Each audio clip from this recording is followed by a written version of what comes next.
Controller drift can be a frustrating issue for gamers, especially in a fast-paced game like Fortnite. Here is a simple guide to help you reduce or fix controller drift quickly. Step 1. Clean the controller. Start by turning off your controller and disconnecting it from your console or PC. Use a microfiber cloth and some isopropyl alcohol to gently clean around the analog sticks.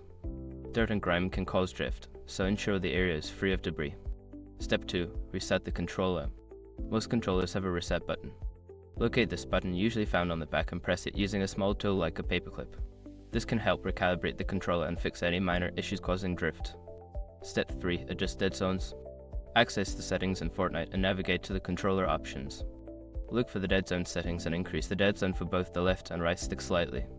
This can help ignore minor stick movements that may be causing drift. Step 4. Update firmware. Check if your controller has any firmware updates available. Connect your controller to the console or PC and follow the manufacturer's instructions to update. Keeping your controller updated can resolve bugs that might contribute to drift. Step 5. Replace the analog sticks. If the drift persists, consider replacing the analog sticks.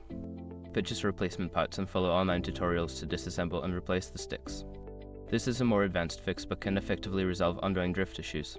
By following these steps, you should be able to reduce or eliminate controller drift, allowing for a smoother gaming experience in Fortnite. Happy gaming!